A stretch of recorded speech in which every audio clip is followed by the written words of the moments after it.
He is a managing director in the anti-money laundering consulting practice of Deloitte, Transactions and Business Analytics. He draws on 25 years of analytics experience to advise clients. He has extensive experience. Let's welcome Nikhil Aggarwal.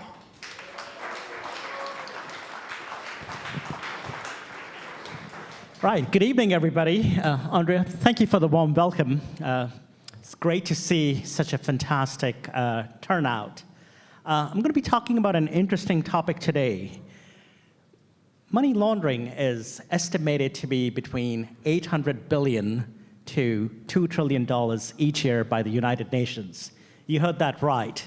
That's 2 to 5% of the global GDP.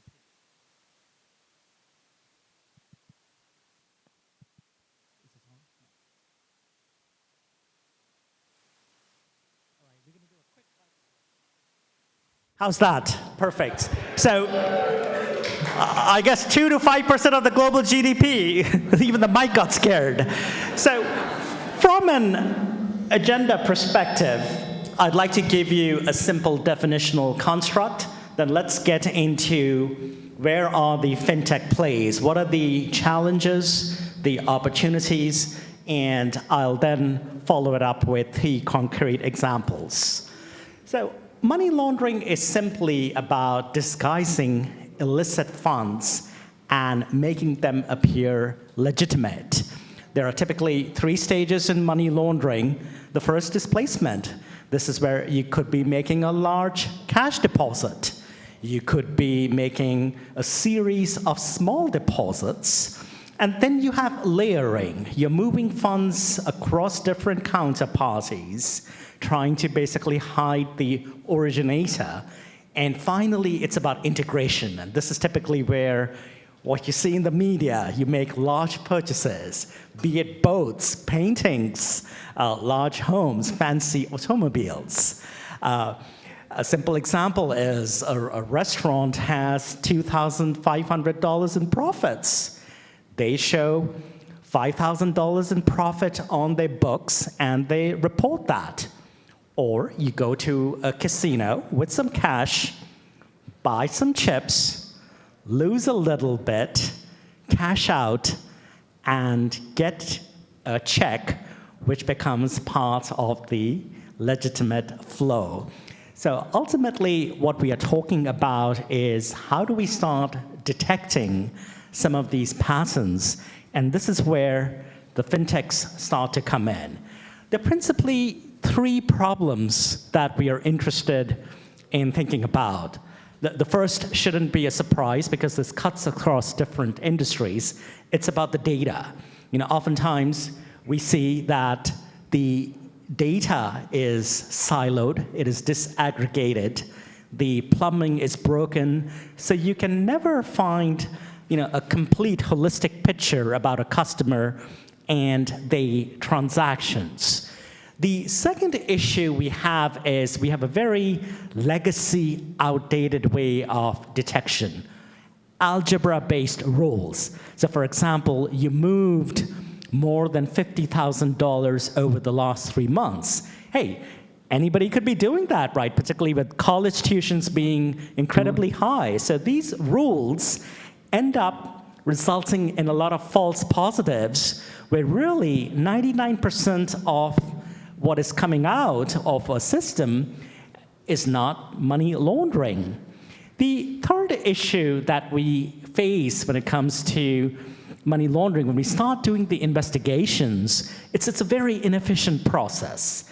Investigators are focused on cutting and pasting data from different systems. It takes them a long time to be able to, connect the dots. And this is where, we've got to start thinking differently. So this is where, the fintechs come in. The first opportunity, which I won't get into, but I did want to call out, is centered around the data fabric. How do we better connect existing data? How do we cut across different source systems? How do we get the right lineage?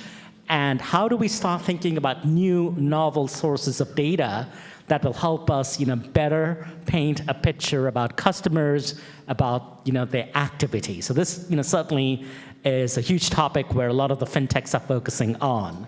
The second is around machine learning. So no surprise, right? AI, Gen AI has been in the news a fair bit. And this is where we are interested in different patterns, anomalies, outliers, what's different. We know instances of past cases of money laundering. This is where we can use supervised machine learning to help us better make sense of where the risks are. And third, in terms of platforms, how do we best synthesize the data, the insights from money laundering? How do we make it easier for investigators to truly get some of the mechanical stuff out of the way so they can focus on adding human intelligence? So let's get into 3 examples. I like this colorful chart. And the key message over here is that machine learning is making a huge difference in terms of detection. Now, there are different types of machine learning. There's unsupervised, where you are really looking to find previously unknown patterns. You're looking for anomalies, outliers, and you're getting some interesting signals. Then you have supervised machine learning, where, as I said, you know historical bads, and you're able to replicate those bad behaviors and see what might be going on in terms of your current portfolio. The difference here is that we're really interested in an ensemble model which takes some of these different approaches and you start aggregating them so that the signals that you get truly give you a good clue as to where there might be potential money laundering taking place. The next example is around graph techniques, network-based techniques. Now, this is pretty cool because you want to think about where are the interactions taking place. You might be able to detect a cell of bad actors, and rather than looking at simple spreadsheets, now you're basically looking at, okay, who's the originator, who are the parties in the middle, and who is the ultimate beneficiary. And you have different techniques that are available. For example, cycle detection.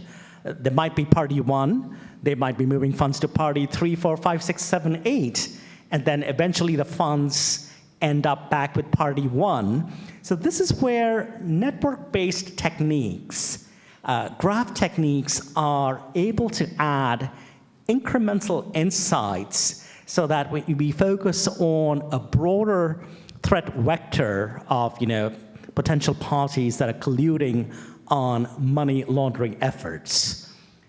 The third technique that I want to talk about really centers around KYC, know your customer, and AML investigations. And the premise over here is that investigators are spending a lot of time scraping through data. They do a lot of cut and paste across different systems, and that leaves them hardly any time to do a human-based investigation where they can really augment what's going on. So over here, the investigator is simply going to be leveraging platforms that make it incredibly easy for them to complete the investigation in a rapid fashion. So finally, in closing, 3 big takeaways. Number 1, machine learning, cognitive techniques is making a huge difference. Number 2, platforms and technology are enabling investigators to rapidly do the investigations and add the intelligence. And third, the biggest promise is around public-private partnership, where agencies in law enforcement can collaborate with the private sector in terms of truly trying to proactively identify, manage, and mitigate money laundering. So that's my bit. The usual disclaimers that Deloitte had me put out here, and I'm happy to take a few questions.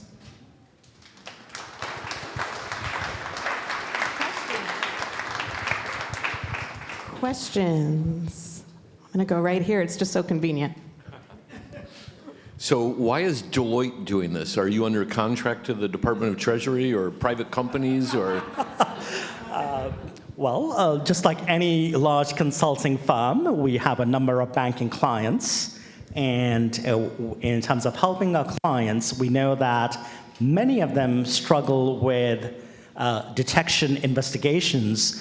And this really gives Deloitte an opportunity in terms of our broader technology practice, our domain expertise, to help banks in terms of improving and augmenting the investigations, to make the whole process robust, and ultimately you're complying with the law of the agency. So we play a role in the broader ecosystem. Excuse me. Smith.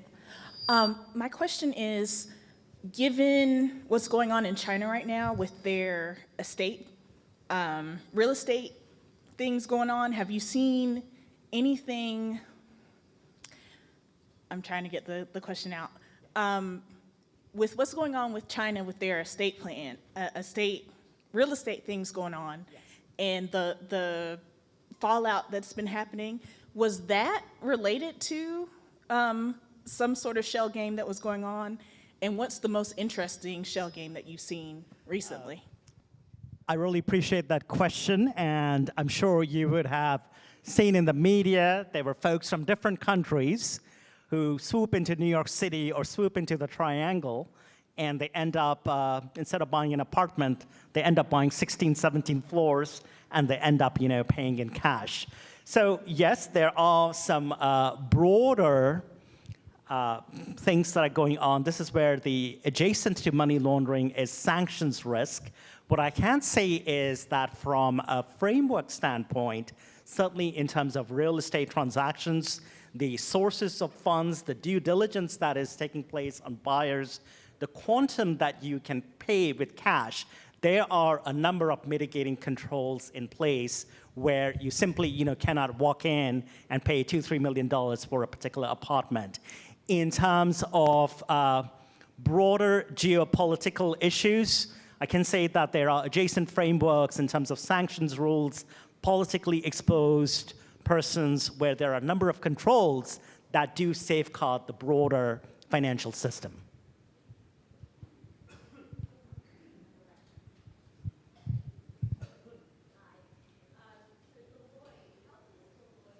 Help the banks or various different financial services sector with AML, BSA, yes, the various different KYC, know your customer systems out there, because they're also silo. That's right. Do you have a tool, or how do you collaborate all these different type of systems in Deloitte? Again, a fantastic question. We do have a number of opportunities. We have what we call DIRA, which is a dynamic risk assessment engine, which really looks at all of your drivers of risk, looking at the controls that are in place, and it helps you dimension what is the residual risk and whether that is within an institution's established risk appetite. Second, we have something called the Enterprise Case Manager, which is really an accelerator, which takes in data from different sources, converts it into insights, and it helps in terms of intelligent investigations, telling investigators where they need to zero in. But keep in mind that technology is just one part of the equation. In terms of my work, I do have colleagues who focus on policy, who focus on procedures, a broader risk assessment, so there certainly is an equally important qualitative layer, and both have to come together in terms of building out a robust BSA AML program. I know there are a couple of questions over here. I think we're running short on time, but thank you so much. Wonderful information. Thank you very much. Great job.